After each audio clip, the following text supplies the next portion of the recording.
I would say to not focus on other people's journeys and not to be saturated in all the images on Instagram and all the before and afters, and just focus on yourself and focus on why. This episode is brought to you by Basic Keto Box. Basic Keto Box is a premium subscription box for Keto Dieters. It offers a wide variety of keto-friendly snacks delivered right to your door. Not only that, with your subscription box, you also get a 30-day meal plan that includes breakfast, lunch, and dinner, complete with macronutrients in every meal. We have an exclusive deal just for Ketones and Coffee podcast listeners. Receive an extra 20% off with your first month subscription. Head on over to basicketobox.ca to subscribe today. Hey guys, welcome to the Ketones and Coffee podcast, where I bring in guests to discuss their own personal experience with a ketogenic diet. Our next guest is somebody that has failed on her first time on keto. But instead of putting her head down, she took it as an opportunity to learn. Since her restart, she has lost a total of 105 pounds in under 1 year. Let's now hear my interview with Sherri. Hi. Hey, Hey, Sherri, how's it going? I'm good. You? I'm pretty good. I'd like to start it with, I always say that learning stories from other people inspires me to do what I do. And I help by sharing great stories to hopefully inspire someone. For sure. If we can help even just one person and somehow impact his or her life, for me, it's definitely worth it. Yeah, I agree. So do you have your coffee and everything? I do. Perfect. Can you hear me okay? Yeah, I can hear you. Okay. Okay. So I'd like to dive in here in your keto journey. 105 pounds. Wow, that's no easy feat. That's definitely not a lot to talk about. And when we were talking earlier in the week, and I said you should get a trophy for this, I mean it. This is such an incredible accomplishment. And if you write a book titled "How I Lost 100 Pounds," I think a lot of people would like to know, how the hell did you do it? And I certainly want to know. So take me back to the time where you decided to switch to the keto diet, and what was your thought process like? Well, first it was going back to I gave birth to my son and I had gained a lot of weight, and I was going through a lot of like depression and like mental health stuff, and the weight, like I just grabbed whatever and the weight kept going on, but I didn't really notice at the time because I was too focused on my son and other things in life. And then I went to my friend's wedding and I was a bridesmaid. So I was in a lot of pictures, and I just saw the pictures once they came back from the photographer. And I'm like, wow, like it was such like a trip for me to see that and be like, and then I was like, keto. So I was like reading up on keto because I had a hernia from having a C-section, and then I couldn't work out. So I looked up different ways, and then I was like, oh, I'm going to try keto. And I had never tried it before. And then that was in July, but I wasn't really informed. July 2019. I wasn't informed enough. So I went off of it after a few months. But when I started 100%, like went to all these supplement stores and got what I needed, was January 2020. That was when I started. And I just started doing intermittent fasting, which the lowest I did 16-8. So I fasted for 16 hours and then I ate for 8. And then that's what I incorporated. And then just making sure that I didn't have more than 20 net carbs a day, and just focus more on, because I don't have a gallbladder. So I was focusing more on the protein, like eating a lot of lean protein. And then the occasional, like I would have bacon or like avocado or like other like fats, but there's a lot of misconception I find that you have to just pile it on to lose weight on keto. But it worked for me with not doing that, like the coconut oil I would use and that kind of stuff, but mostly just chicken breast, a lot of vegetables, eggs. So that's what I did. And then, but first I had to deal with like trying to deal with, okay, no, I'm not going to change my whole self. You know what I mean? Because I like who I am. Yep. So I just wanted to change, to be healthier, to run around with my son, to not, to just feel healthier. And so I didn't want to go into the whole diet culture thing, but I still wanted to lose weight for me, not to be some sort of like not for vanity, you know? But it's worked out pretty good. I'm not even a year in yet. So it's kind of mind blowing to me that I'm trying to lose like another like 25 pounds whenever that happens. But I'm a lot less strict with myself now. So that's good. So you said you started keto July 2019. And how long did that last? Until Halloween. I went off, I started going back to regular eating, like carbs and stuff in Halloween. And then, so from October to January, I had gained some weight back. And then January is when I started completely over again. Oh, okay. So, but when you first started, you didn't incorporate intermittent fasting, not after when you had to do it again in January. That's when you added intermittent fasting. Is that right?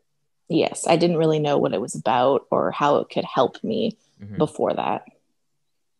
So this is July 2019, and you were doing your research about keto diet, and you found out that it's a high fat diet. What did you think of that at first? I thought, well, when I was in high school, if I'm going to take you back a lot of years, when I was in high school, I did Atkins.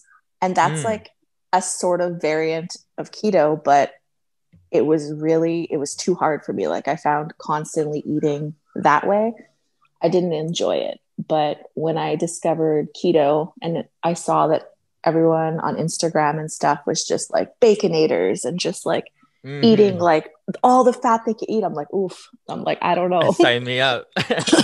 I don't know if I could do it because I don't eat like, yeah. I don't eat a lot of that usually, aside from if I ate carbs before, you know? Because what we were told that fat is bad for you, and fat turns into fat. All that comes with because we were conditioned while we were young and in school and our family around us that you have to have a certain amount of carbs in your diet. Yes, for sure. And and fat isn't even a big part of that diet. That's one thing that I think plays a huge part with why people gain weight. And it's not even your calorie intake and how much you exercise. It's not even that. Sometimes it's your genetic makeup. And when you eat a high carbohydrate diet, your body just abundance of carbs that sometimes it doesn't know what to do with it. So that's why it stores into fat, and your insulin spike. All of these processed food will spike your insulin. I'm not a medical professional. I don't know anything about the science, so guys, don't quote me on that. But we are only talking here about experience, and and I told you I would only ask you to speak from experience, and what you've experienced with the keto diet is obviously you're now in a better place. You've lost 105 pounds, which is incredible to me. I don't know. I don't know how you did it. That's why I'm so intrigued. I know a lot of people are. So I was looking at some of your posts, looking back and when you started. So you have a post that you said, I'm just paraphrasing here, that you look at your old photo to remind yourself of how far you've come.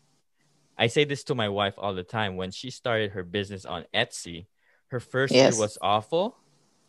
She wasn't getting any orders for the whole year when she started. So fast forward to today, she's just racking it up and almost, 10 times her sale from a year ago. But people find that we get used to anything we adapt to and we want more.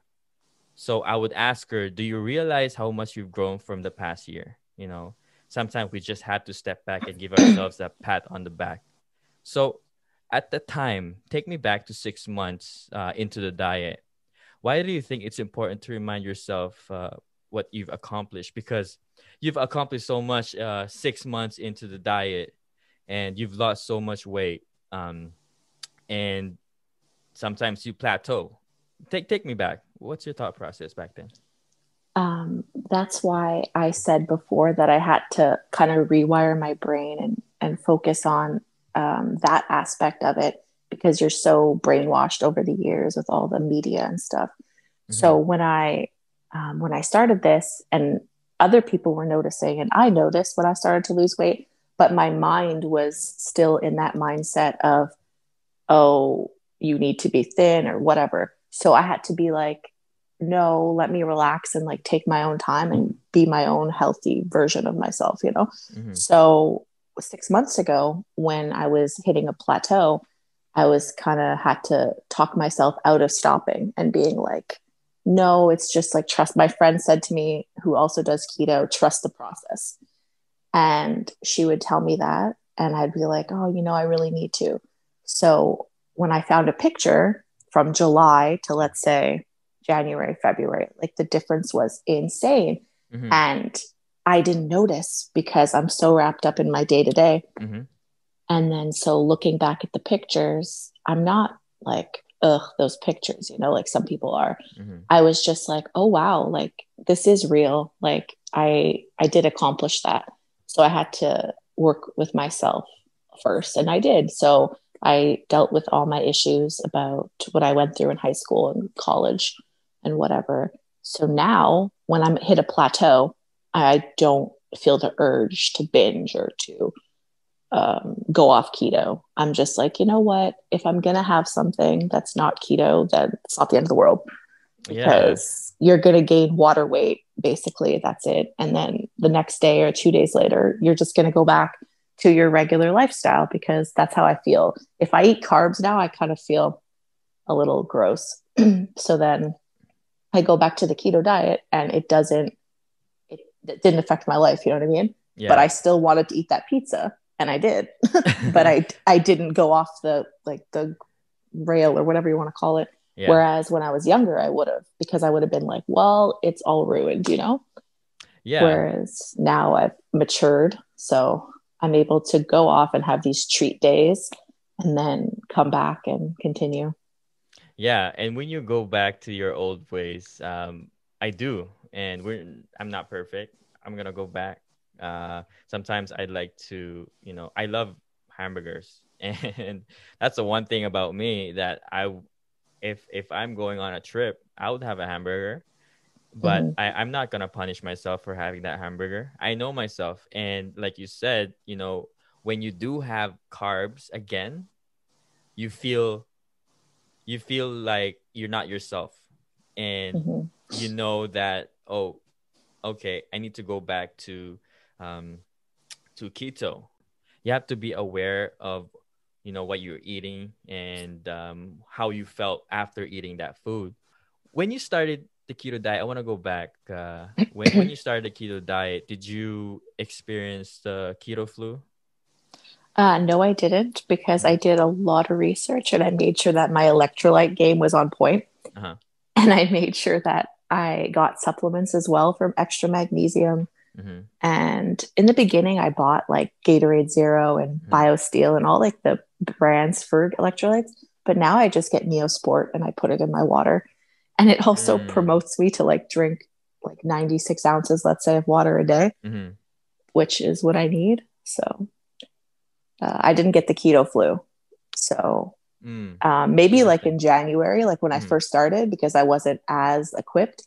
Mm-hmm. But since then, I've gone off keto a few times, like for maximum a week. Mm-hmm. And when I went back, I didn't have the flu because I made sure to have my electrolytes. Interesting. So that's one thing too. You said you did your own research. I think before you get into any type of diet, if you want to really be successful, you really have to know what you're getting yourself into. Especially for me, Filipino culture, we eat rice every day. And it's white rice, it's processed rice. We are so conditioned with having carbs as a huge part of our diet.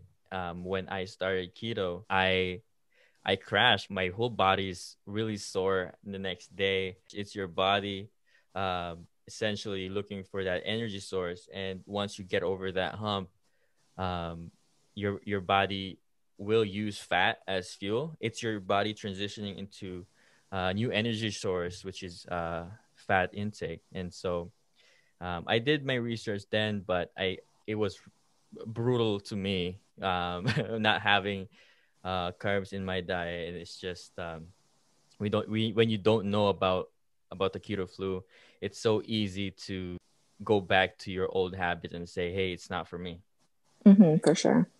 So intermittent fasting, when did you incorporate that? Was that when you started in January? What introduced you to intermittent fasting?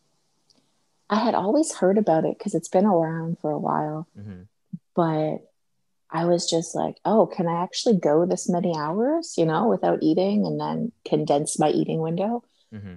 And I follow a lot of bloggers and YouTubers that they talk about calorie deficit all the time. And I was like, well, how can I accomplish keto with being in a calorie deficit, So I was like, oh, I'm going to try fasting. And then I started with like the bare minimum.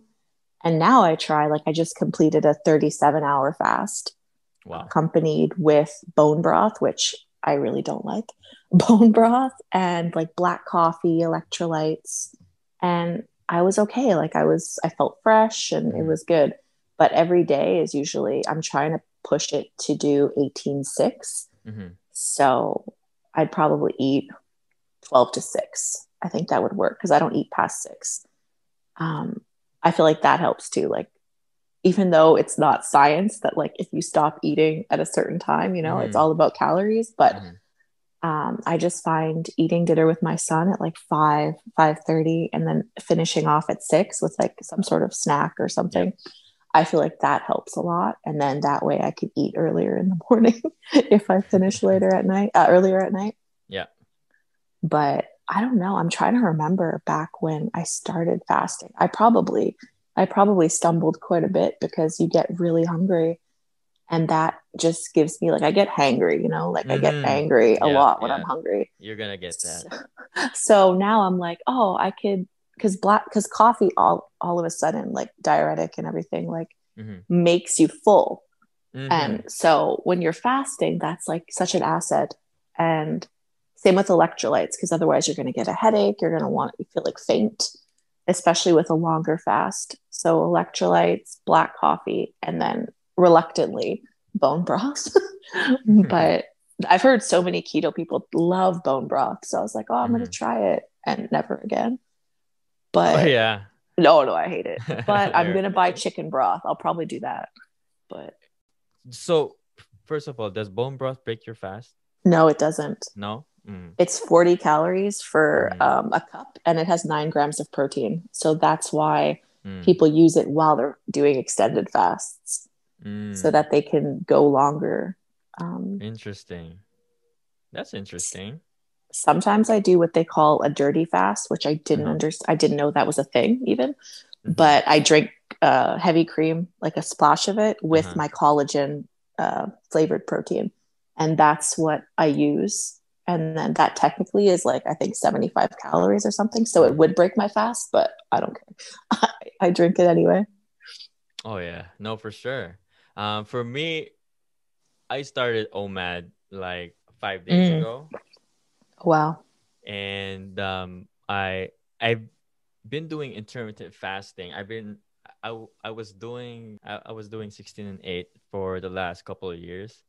And for 16 and 8, I just am not having breakfast. So it's easier for me getting up and not having to prepare my food. It's so convenient. And so I was reading up on Jason Fung, about intermittent fasting and how it helps your uh, overall, like, just reset of your body, and just having water and some electrolytes. Um, when I did OMAD, oh my gosh, it's night and day. My focus, my energy, and it's just my overall feeling. I was just, I couldn't explain it. It's like a superpower when you do an extended period of fasting. Um, and funny enough, when I was reading up on the research of Dr. Jason Fung, um, a lot of ancient religion, like Christianity, Muslims, eh, Mm-hmm. all of them practice fasting. Um, you know, uh, you know, different reasons, of course, but essentially just to reset your body. And intermittent fasting has been really popular nowadays. With if you add it with your keto diet, it really helps a lot. Did you, when you incorporate the intermittent fasting, did you experience a rapid loss of weight? I don't, it's such a blur to Mm-hmm. me. I think Mm-hmm. it's hilarious that it's been not that long. I'd say like Mm-hmm. 11 months, Uh-huh. but it feels like such a long time. And so I'm trying to think back to if that helped my weight loss. I know it had to have, because it's your Mm-hmm. body's resetting and it's Mm-hmm. giving your chance to digest Mm-hmm. properly and whatnot. But I feel like it definitely helps me not be hungry. Mm-hmm. I feel like before, when I was misinformed, I just was like, oh, I'm so hungry. Like, how am I supposed to only have 20 net carbs a Mm-hmm. day, Mm-hmm. and lower my calories while I'm still like Mm-hmm. moving a lot during the day and expelling energy. And so when I incorporated either 16/8, 18/6, or OMAD, which I do want to try, I'm a little nervous.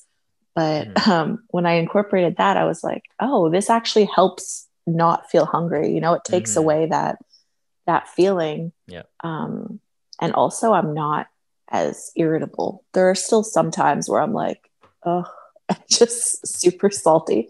But it helps, I find, with irritability and just balance and mood, and just makes me feel like lighter, not in the sense of weight, but Mm-hmm.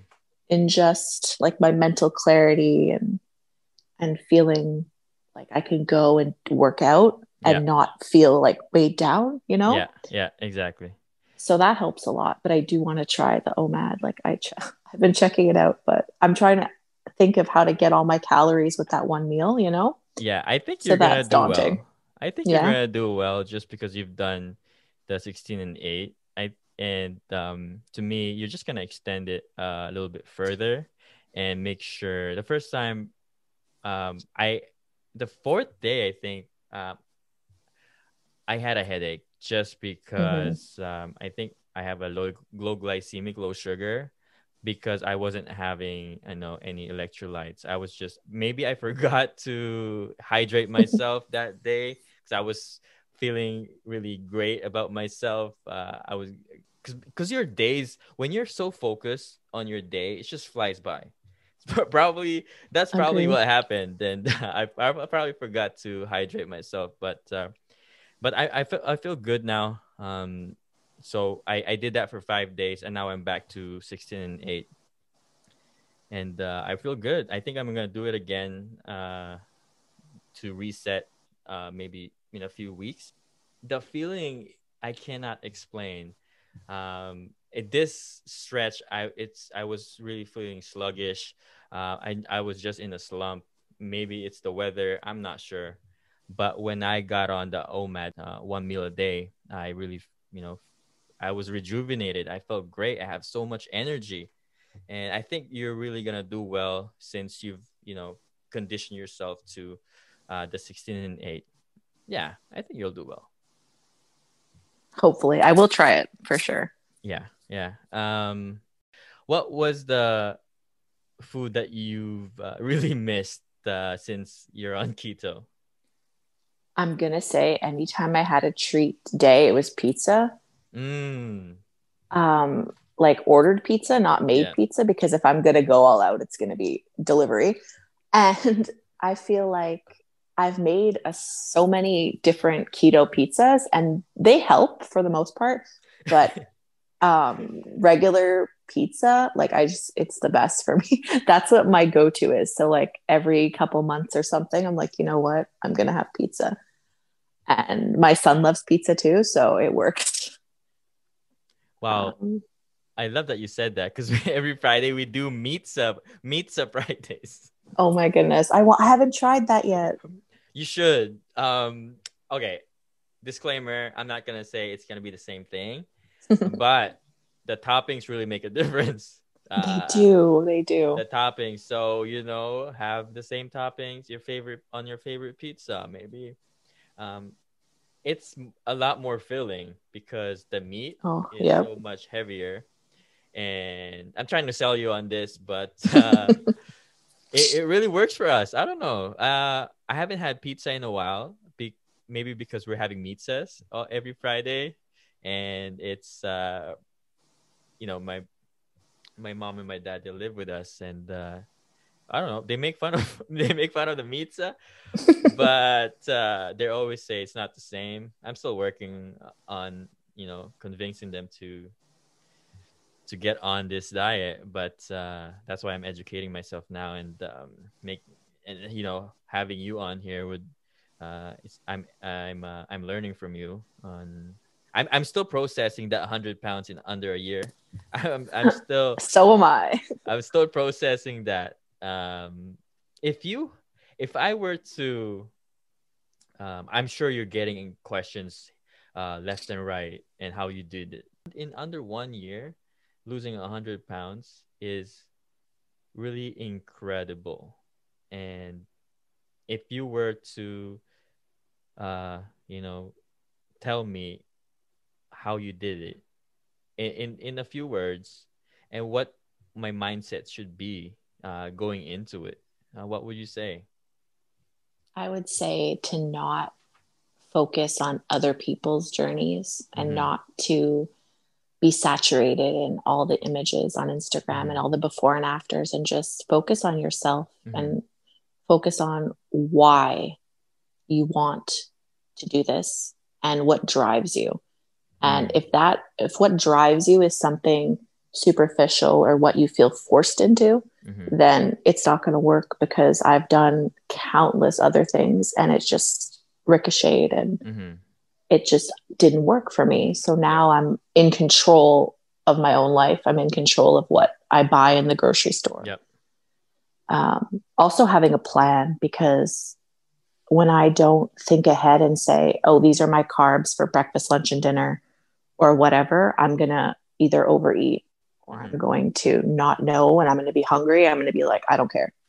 But if I think, oh, you know what, tomorrow I'm going to have a shake, or I'm going to have this with this, and just also knowing that you don't have to get every supplement, because basically your body is producing it for themselves. Like, you don't need to get other things to help you with that, but it also is good.